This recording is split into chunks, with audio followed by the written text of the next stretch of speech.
Espero que esteja tudo bem com vocês. Paulo Marques falando, né? Mais uma vez com vocês, né? Fiquei quase uma semana sumido aí, né? Tá cuidando um pouco do juízo, né?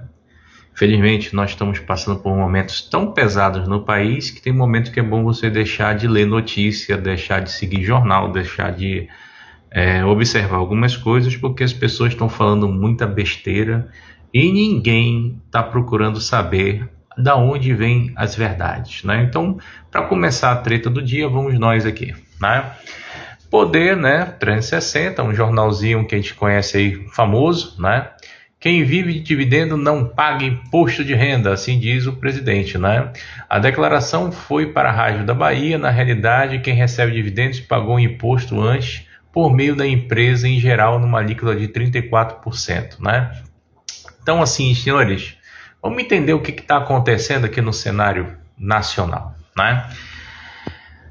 O que é os dividendos de uma empresa SA? Os dividendos de uma empresa SA é o que é repassado para os investidores, segundo a Lei 6.404, né, de 1975, que é a Lei das SAs. Esse dividendo, que é parte do lucro repassado para os investidores, ele tem que ser pago no mínimo 25%, tá?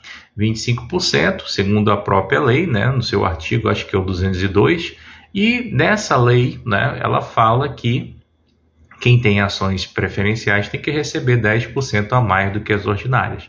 A lei também deixa claro que a empresa tem que firmar no seu estatuto, né, qual é o percentual de dividendos que ela vai destinar aos acionistas e investidores, né? Então, assim, você que está me ouvindo aí, né, você recebe dividendos, né, você compra a ação de uma empresa SA, pega o risco dessa empresa, mas você não paga imposto sobre os dividendos porque a empresa já pagou. Ela paga em média entre 32% a 34%. Se você não acredita em mim, você pode dar uma olhada no Google, tá? Existem dois tipos de impostos para a empresa SA. Um é o lucro presumido, né? Então a empresa SA ela tem que pagar 15% de imposto de renda sobre pessoa jurídica, mais 9% de contribuição social sobre o lucro líquido, mais 0,75% de PIS, mais 3% de COFINS. Isso no lucro presumido. E nós temos o outro, né, que é o lucro real, onde as empresas têm que pagar ali 15% de imposto de renda, né? Mais 25%, né, se ultrapassar um faturamento de 20 mil por mês, né? Mais a contribuição social do lucro líquido, que vai variar entre 9% e 12%, mais PIS, COFINS, né? Toda aquela historinha que a gente conversou antes.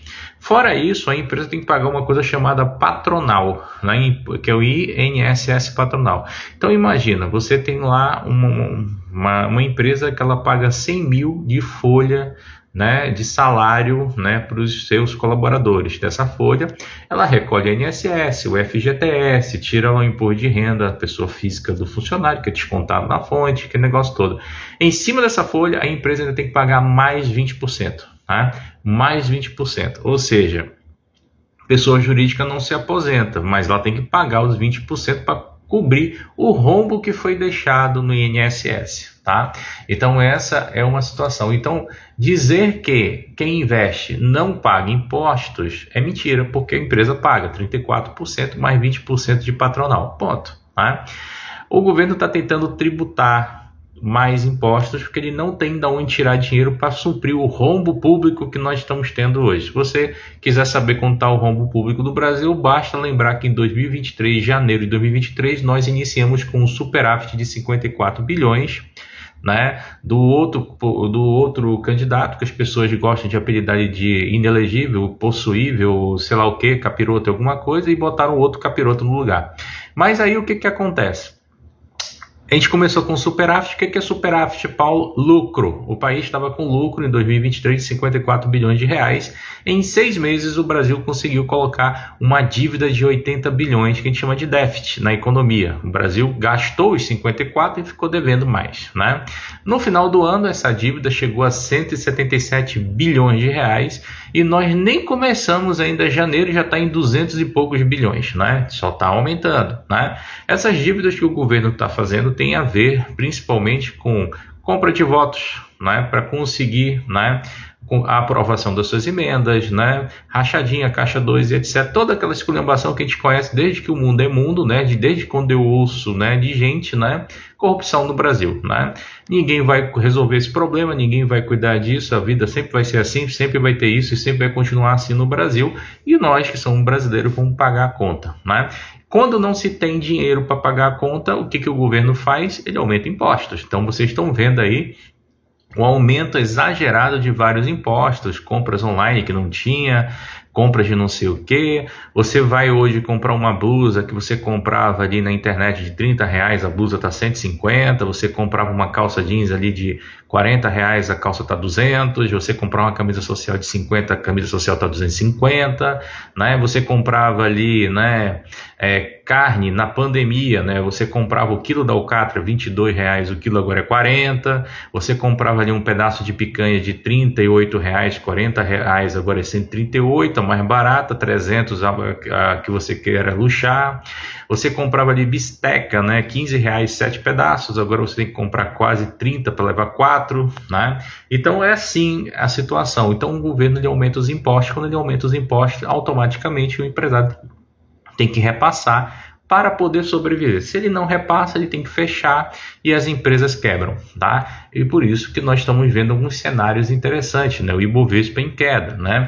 O Ibovespa em queda, mas por duas situações. Primeiro, é o cenário ruído interno.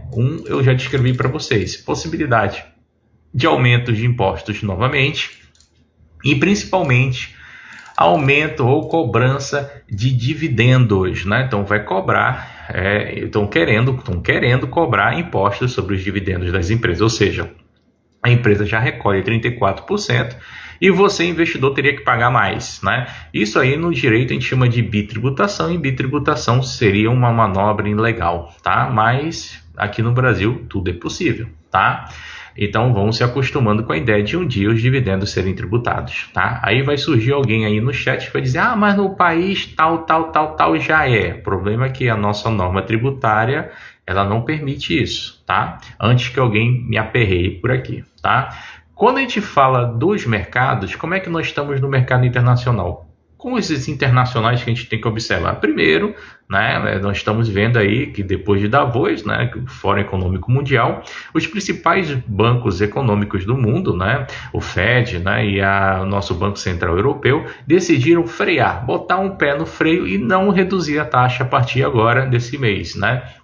Então, ontem nós já tivemos lá o Banco Central Europeu dizendo, olha, nós não vamos reduzir a taxa, nós vamos segurar até o verão para ver como é que fica a economia. Lembrando que lá na zona do euro, eles estão acima da meta de inflação, que é de 2%. Nos Estados Unidos, havia-se um comentário que a partir de janeiro também começaria a reduzir, que nós já estaríamos, né, na teoria do soft land, né, o pouso suave, uma teoria que eu não concordo, eu não acredito nela, né?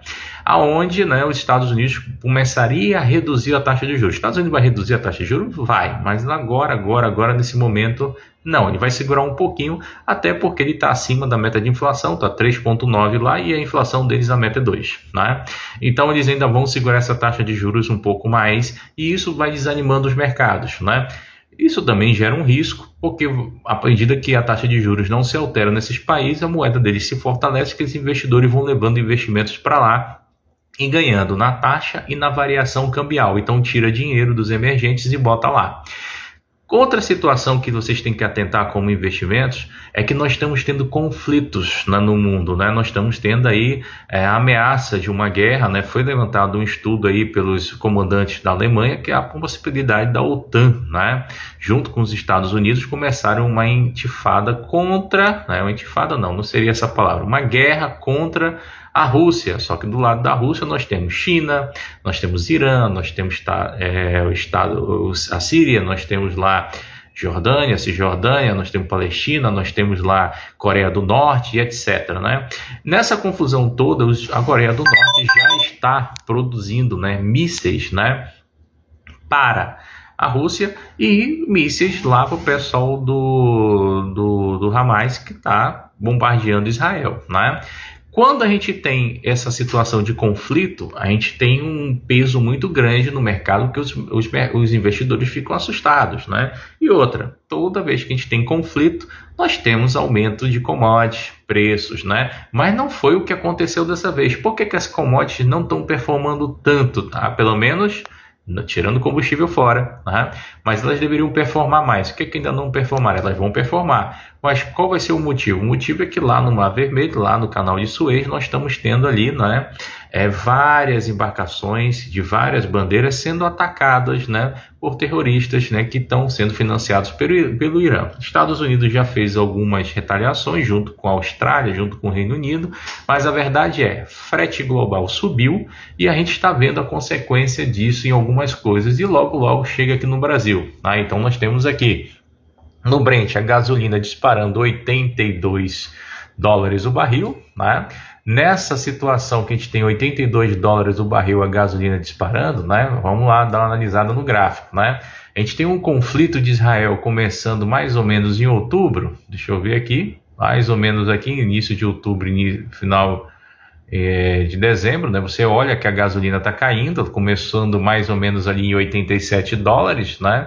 Depois ela cai quando começa a esfriar a questão do conflito.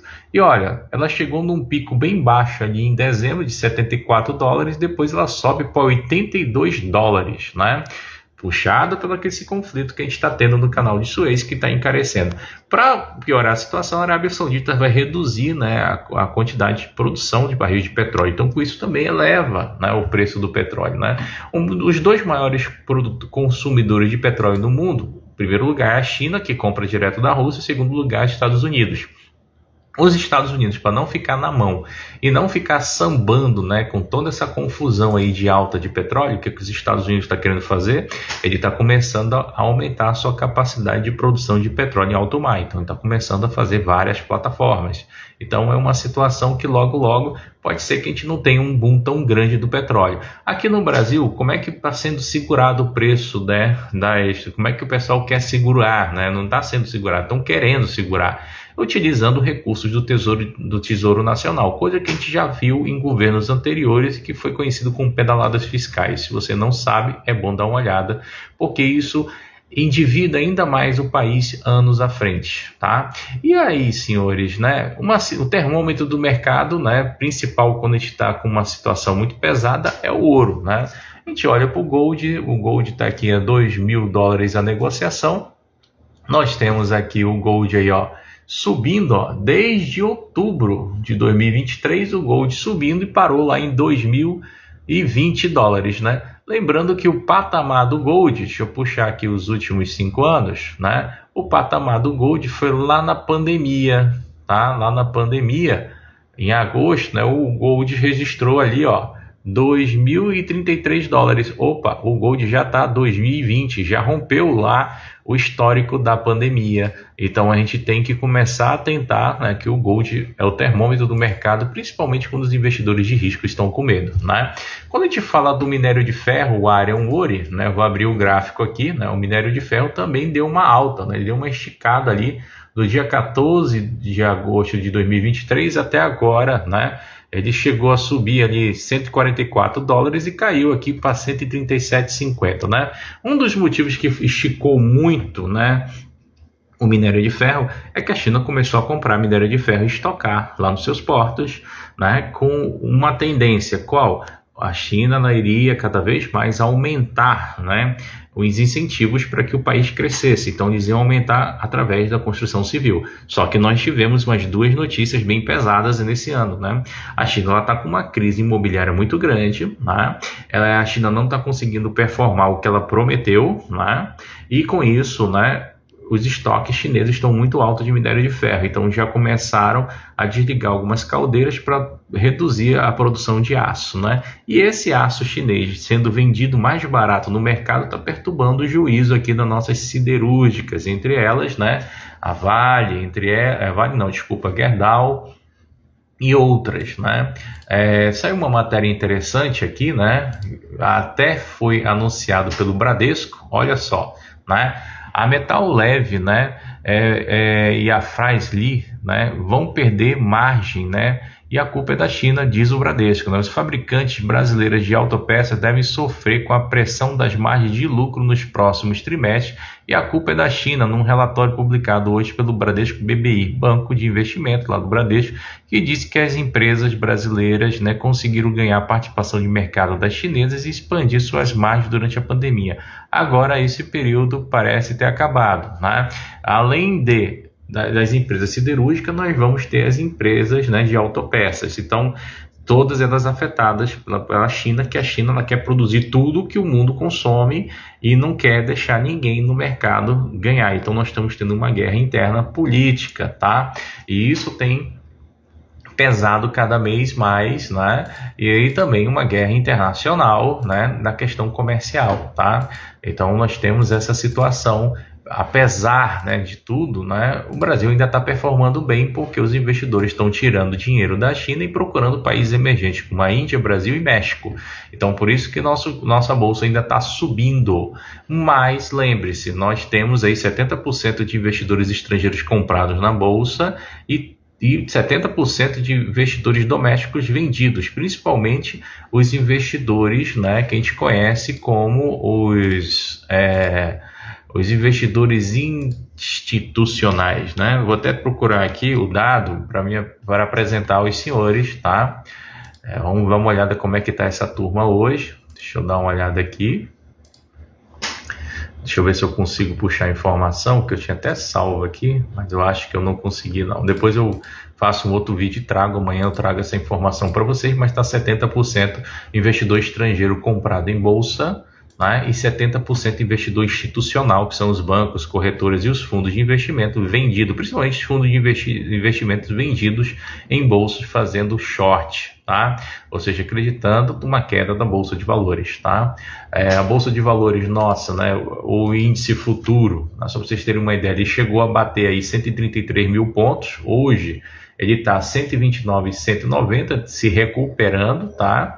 O Ibovespa, o Ibov, né, o mercado à vista, né, ele chegou a bater aqui o Ibovespa, deixa eu ver aqui para vocês aqui, 129, 131 mil pontos, 134 mil pontos, o Ibovespa chegou a bater 134 mil pontos lá em 2023, 28/12, e de lá para cá caiu e hoje ele está chegando a 128.657, né? O dólar aqui está sendo negociado a 4,919, já chegou a bater R$5, caiu um pouquinho, tá?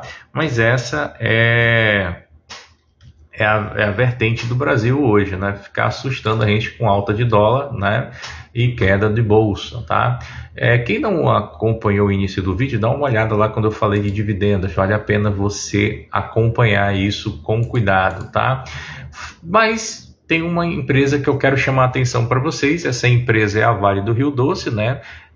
Saiu uma matéria da Infomoney dizendo que ela tem 4 barragens em zona de alto risco na região de Brumadinho. Então nós temos aí uma nova possibilidade da Vale ter mais um problema ali, né? Já estão alertando que há uma situação de rompimento, que pode ter uma situação de romper, né? A Vale diz que não, estão lá cuidando da situação, e ontem teve uma pressão muito forte, né, do próprio presidente da República falando que a Vale não fez nada até hoje pelos as pessoas que tiveram problemas em Brumadinho. Então a Vale está sendo cada vez mais questionada sobre isso, e também nasceu, né, um problema, né, que vai ser complicado para a Vale, né? O próprio partido político hoje que está na presidência, né, eles querem colocar esse cara aqui, Guido Mantega, não sei se vocês conhecem ele, para conselheiro da Vale, né?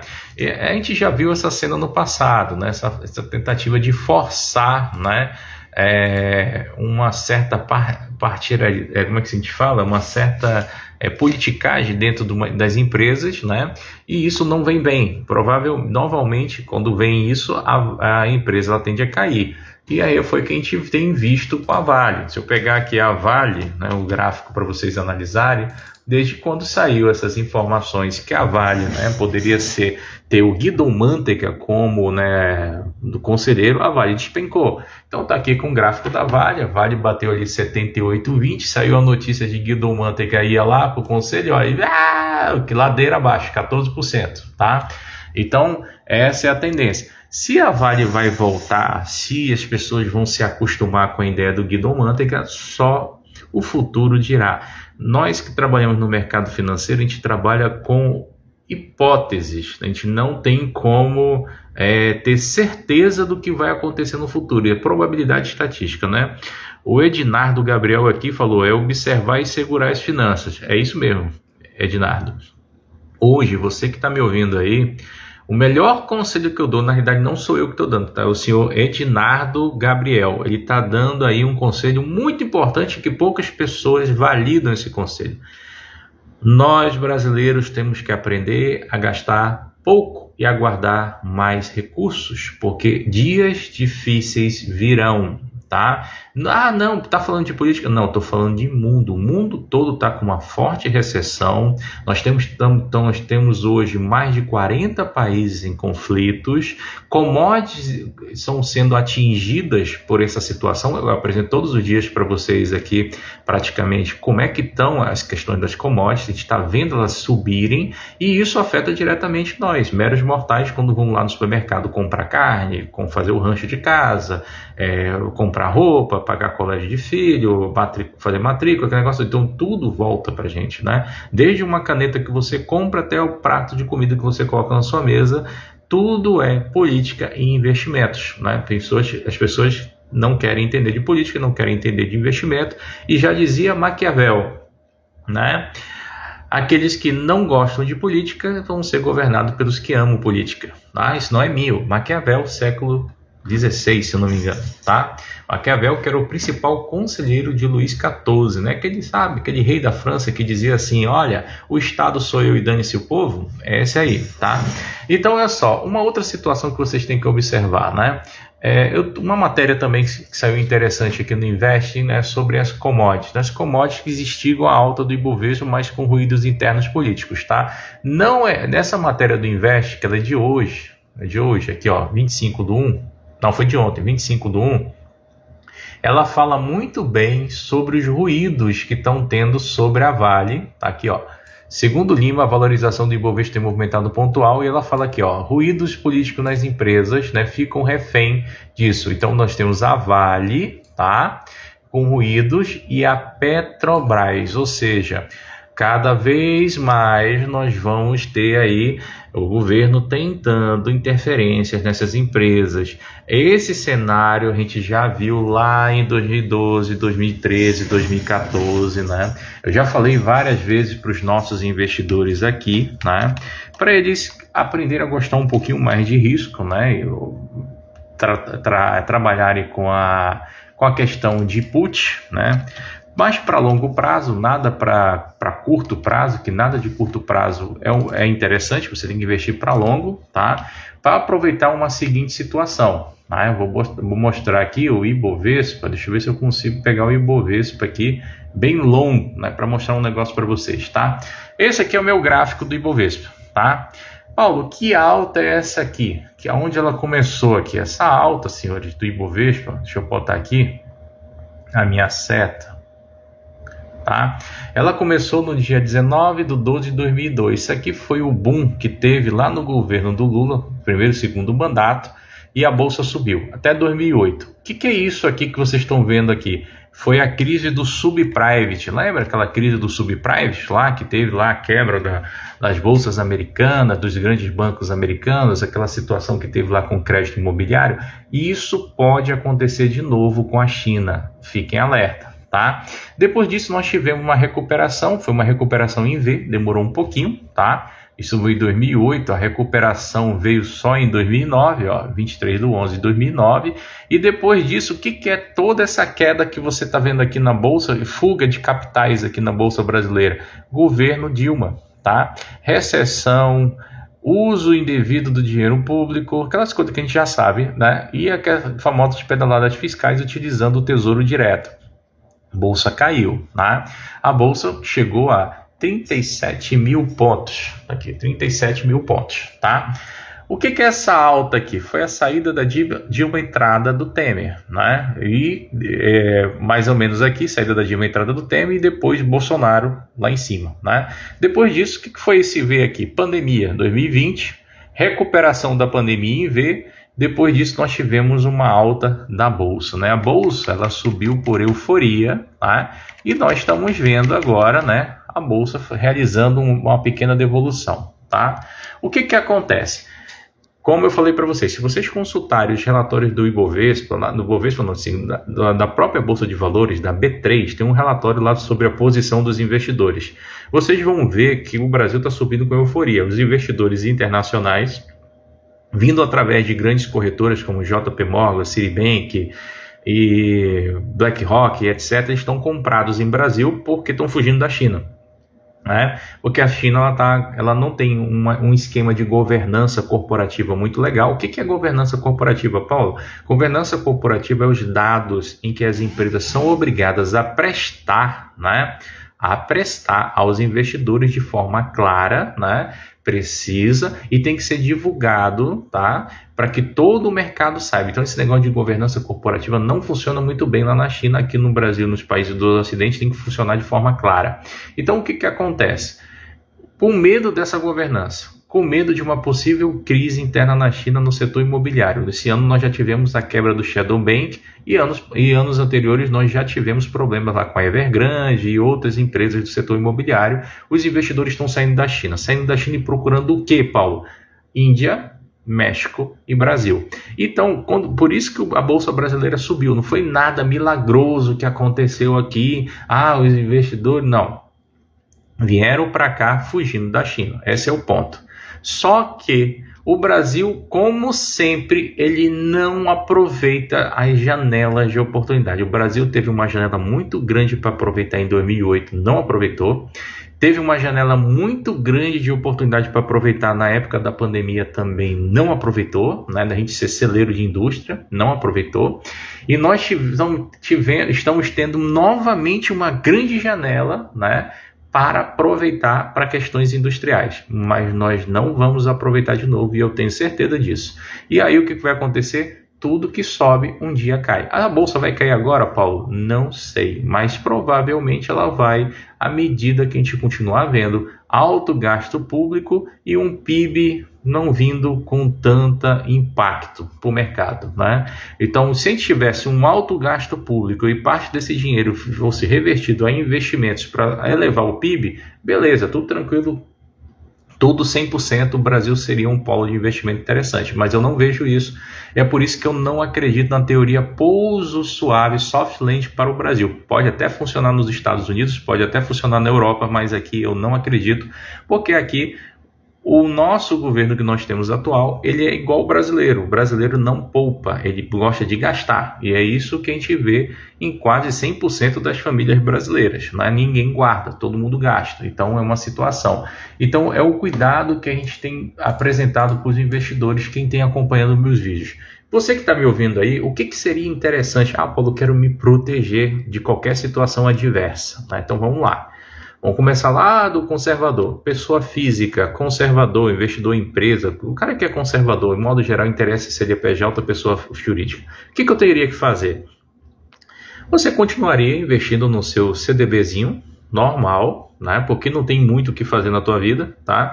Essa é a realidade. É o que eu acho engraçado, que o investidor conservador quer ganhar muito, mas não quer correr risco.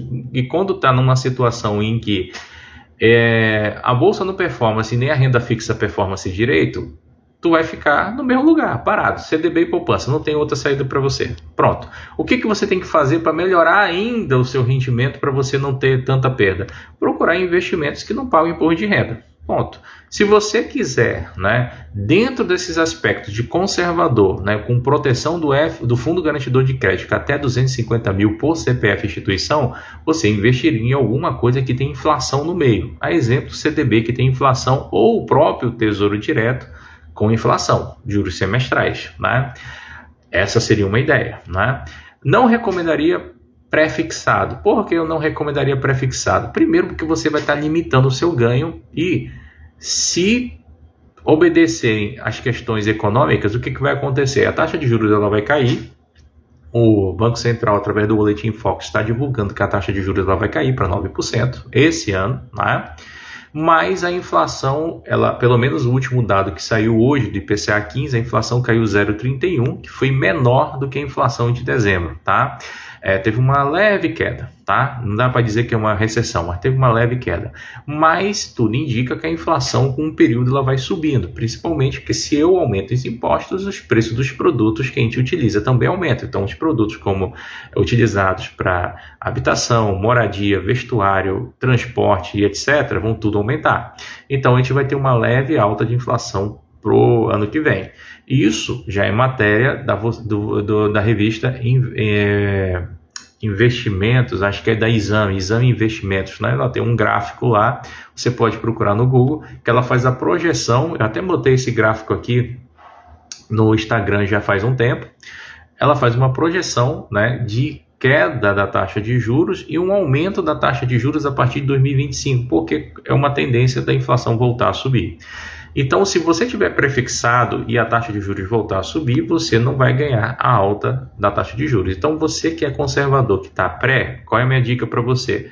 Balanceia a tua carteira, coloca investimentos pré e investimentos pós-fixados, investimento pré, investimento pós-fixado no CDI e coloca também um pouco de IPCA. Não quer correr tanto risco, procura fundos que a gente chama de fundos de renda fixa simples, que são fundos extremamente conservadores que só colocam em tesouro direto, tá? Já o cara que é moderado, ele vai ter que trabalhar bem ali a questão da carteira dele, colocando inflação, colocando também ativos, né, relacionados à taxa de juros e ações com dividendos. Só que aí surge um detalhe, né? É qualquer empresa que eu tenho que comprar? Não, eu tenho que olhar o custo do preço da ação, que é o VP. Se o VP tiver maior do que 1, essa ação está cara. Se tiver abaixo de 1, a ação está barata. Eu tenho que analisar o ROI dessa empresa, se ele me traz um retorno de investimento superior à Selic. Se for igual à Selic, não vale a pena colocar na empresa só porque é uma ação, é melhor colocar na Selic para você não correr tanto risco. Então o investidor ele tem que fazer essas análises, tá? Se você não tem ninguém para fazer essas análises, eu e o Aldenor aqui na Finance a gente faz, tá? E a Genial também Investimentos, lá no site Genial Analisa, coloca tudo bonitinho para você fazer esse detalhe, tá? Já se você é um investidor extremamente agressivo, o cara que comporta todos os tipos de risco, já é uma hora de você pensar em diversificar seus investimentos um pouco no mercado internacional, um pouquinho em criptomoeda, tomando cuidado com criptomoeda, da onde que você está operando em criptomoeda, que mais tem pirâmide do que corretoras sérias, tá? Outra situação, você tem que também tomar cuidado com as ações aqui na bolsa, olhando também o VP para ver se não está muito caro o preço da ação, para ver se o IFR não está muito caro e ver também como é que está o caixa dessas empresas, se elas estão gerando resultado. Se elas não estiverem gerando resultados contáveis, né, resultados financeiros significativos a cada trimestre, já é hora de você pular o barco também. É muita informação. Tem gente que acha que é só apertar um botão e seguir um YouTube que vai ficar rico. Eu vou dizer para você que isso é uma mera ilusão. Você tem que aprender contabilidade, você tem que aprender geopolítica e você tem que aprender economia se você quiser ganhar dinheiro com os investimentos. Se você não estiver disposto a aprender isso, fique na poupança e no CDB, porque você vai perder dinheiro e vai perder muito, porque nada em investimento é garantido e tudo que te rende mais tem a probabilidade de você perder uma parte significativa do teu patrimônio ou tudo, né? Então é por isso que a gente tem essa conversa bem séria com os investidores. Aqui o cara só investe comigo se eu entender perfeitamente qual é o horizonte de investimento dele, eu explicar os riscos dos investimentos e ele concordar com os riscos. Se não, meu amigo, é renda fixa, CDBzão e poupança, entendeu? O cara ele tem que estar ciente das situações. Então aqui eu jogo o verde nos planos. Quem já trabalha comigo há muito tempo, aqui a gente tem o Bruno Marques que está aqui ao vivo, ele sabe que eu falo mesmo, tá? E todos os dias eu mando um áudio para os investidores. Aqui no Instagram tem coisas que eu não falo, só para os investidores, tá? E aí essa é a situação. Então cuidado, cautela, olha os riscos geopolíticos, olha a questão econômica do Brasil, as questões econômicas principalmente dos Estados Unidos, que atinge diretamente todos os investimentos do mundo, e olha também, né, até quanto você está disposto a correr risco. Diversificação é igual jogar xadrez, você só movimenta uma peça se você estiver se protegendo com outra. É a mesma coisa para os investimentos, você só pode entrar em um investimento se você tiver proteção em outro. Mas lembre-se, nada é 100% garantido. Senhores, eu agradeço a atenção de vocês, fiquem com Deus, até a próxima. Eu vou ver se eu trago alguns fatos relevantes, eu dei uma sumida mesmo, mas vou ver se eu trago alguma coisa mais interessante na próxima vez que eu vim aqui. Mas eu recomendo que quem está entrando agora veja o início do vídeo para ver as questões sobre dividendos que estão sendo acordados, o risco que está sendo acordado para a questão de siderurgia, o risco que está sendo acordado para a questão de mineração, especificamente na questão da Vale. Um abraço e até a próxima.